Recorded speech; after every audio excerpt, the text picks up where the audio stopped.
Hello दोस्तों, आज के वीडियो में हम कंप्लीट सीखने वाले हैं क्या विंडो एसी के साथ और स्प्लिट एसी के साथ स्टेबलाइजर लगाना चाहिए। अगर उसके साथ स्टेबलाइजर नहीं लगाते हैं तो उसमें क्या क्या नुकसान होती है और उसके साथ स्टेबलाइजर लगाते हैं तो क्या क्या फायदा होती है। तो आज की वीडियो में हम कंप्लीट सीखने वाले हैं केवल स्टेबलाइजर के लगाने के तरीके के बारे में और उसके केबी के बारे में, कितना केबी का स्टेबलाइजर लगता है और उसकी जो सप्लाई के बारे में, कितनी सप्लाई देता है।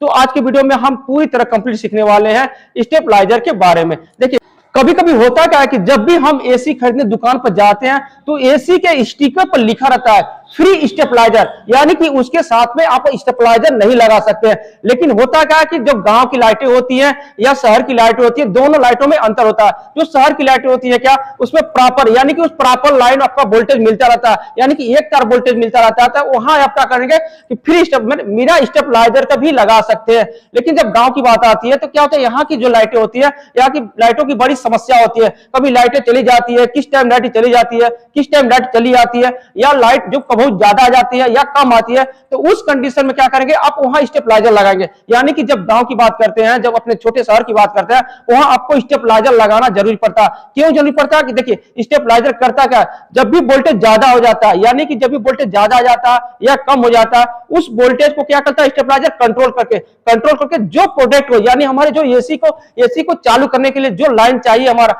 वो लाइन क्या करता है स्टेबलाइजर अपना बराबर बना के देता है। इसीलिए हम कभी भी लगाते हैं, कभी भी एसी को हम सेट करते हैं या कभी के एसी को इंस्टॉलेशन करते हैं तो उसके साथ में हम स्टेबलाइजर का प्रयोग करते हैं, ताकि आपका क्या होता है, जो प्रोडक्ट होता है, जो इलेक्ट्रिकल प्रोडक्ट होता है, जैसे आपका एसी के अंदर के आपका जो जैसे आपका कंप्रेसर खराब होना या कंडेंसर खराब होना या कैपेसिटर खराब होना या उसका फैन मोटर, अक्सर ये खराब हो जाता है स्टेबलाइजर नहीं लगाने पर। अगर स्टेबलाइजर लगाते हैं तो क्या करता है स्टेबलाइजर उस वोल्टेज को कंट्रोल करके क्या करता है, पूरा प्रॉपर जो प्रॉपर लाइन चाहिए या 220 से 240 जो लाइन चाहिए वो प्रॉपर देता है। इसीलिए हम जब भी लगाते हैं, जब इंस्टॉलेशन करें तो इसके साथ में आप स्टेबलाइजर लगाइए। देखिए, मेरे पास एक स्टेबलाइजर रखा हुआ जो 4 केवी का स्टेबलाइजर है और बी गॉड कंपनी का, यानी कि ये बी गॉड कंपनी का स्टेबलाइजर है जो एसी के साथ, यानी कि 1 टन 1.5 टन 2 टन के में कितने स्टेबलाइजर लगाया जाता है, यानी उसके साथ में कितने केवी के स्टेबलाइजर लगाए ताकि हमारा एसी क्या करे, सुरक्षित रहे और ज्यादा दिन तक चले। मैं आपको दिखाना चाहूंगा कि मेरे पास एक स्टेबलाइजर रखा हुआ है। हम सबसे पहले इसके सारे सिस्टम को बारी बारी समझते हैं, फिर इसके अंदर के पार्ट को हम बारी बारी समझेंगे कौन से पार्ट में क्या क्या लगा रहता है। तो हम सबसे पहले इसके सामने की बात करते हैं। इसके सामने में देखिए यहाँ लिखा है बी गॉड कंपनी, यानी कि ये स्टेबलाइजर एक बी गॉड कंपनी का है। और ठीक इसके ऊपर एक डिजिटल डिस्प्ले दिखाई देता है, यानी कि यहाँ एक डिजिटल डिस्प्ले दिखाई देता है, ताकि ये क्या होता है कि जब भी वोल्टेज इसके अंदर जाता है तो कितना इनपुट बनाता है और जब बाहर भेजता है तो कितना आउटपुट, यानी कि यहाँ आपको दिखाई देगा इनपुट आउटपुट बोलते दिखाई देता है। और ठीक इसके नीचे के स्टिकर की बात करते हैं, ठीक इसके नीचे स्टिकर लिखा था VWR 400, यानी कि VWR 400 लिखा होता है। और ठीक इसके नीचे लिखा इलेक्ट्रॉनिक वोल्टेज स्टेबलाइजर, यानी कि ये इलेक्ट्रॉनिक सिस्टम को चालू करने के लिए स्टेबलाइजर बनाया गया था। अब हम बात करते हैं इसके साइड की बात करते हैं, इसके साइड के सिस्टम की बात करते हैं, इसके पिन की बात करते हैं और इसके वायर की बात करते हैं।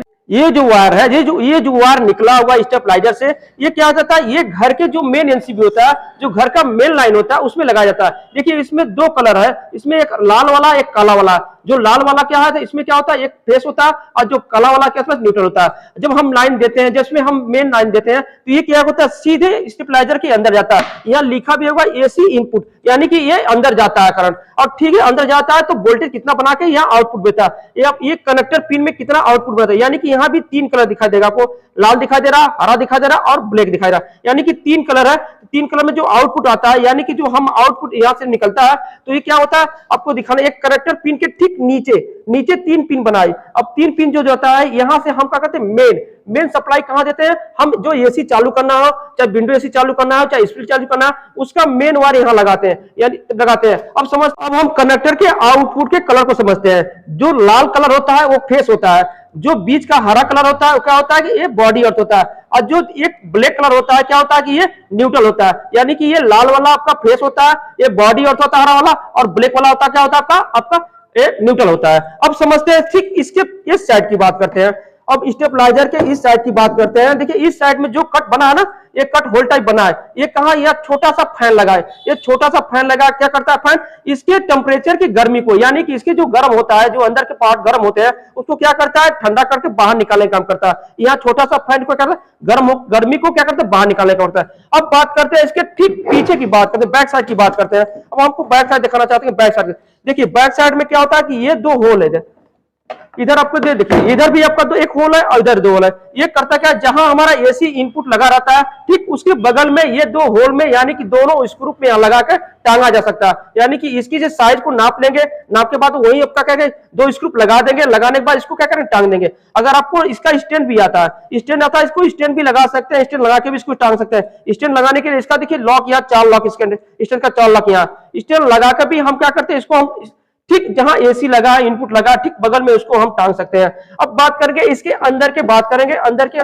पार्ट में क्या क्या लगा रहता है। तो हम क्या करेंगे, सबसे पहले क्या करेंगे, इसके अंदर के पार्ट को खोलना हो तो सबसे पहले क्या करेंगे, इसके स्क्रू को खोलेंगे, यानी कि सारे स्क्रू को खोल के हम देखना चाहेंगे कि इसके अंदर कितने पार्ट लगे थे और सारे पार्ट उसमें करते क्या। तो सबसे पहले हम क्या करेंगे, स्क्रू को खोलेंगे, इसको खोलने के स्क्रू ड्राइवर प्रयोग करेंगे और इसको सारे नटों को बारी बारी हम खोलेंगे। अब इसको नट को हम बारी बारी खोलेंगे।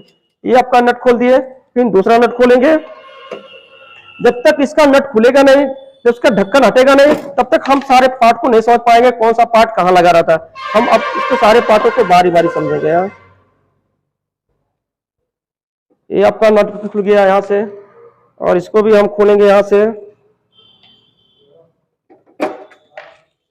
इसको भी निकाल दिए, और यहाँ भी नट है, एक और नट है, यहाँ भी खोलेंगे हम इसको। इस साइड का नट खुल गया। अब हम इसके ठीक पीछे साइड में, मतलब इस साइड में भी नट लगा रहता है, इस साइड में भी 5 नटें लगे रहती हैं। पांचों को हम क्या करेंगे, खोलेंगे। पांचों स्क्रू को हम बारी बारी खोलेंगे।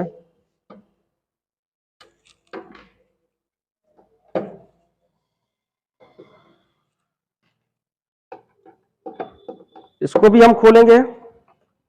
आपको सारे नट को खोलना पड़ेगा।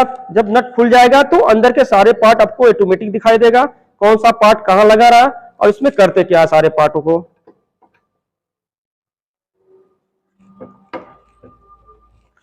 ये सारे नट खुल गए। अब इसके क्या करेंगे, मेन ढक्कन को क्या करेंगे, हटाएंगे। मतलब यहां से आपको क्या करें, हटा देंगे।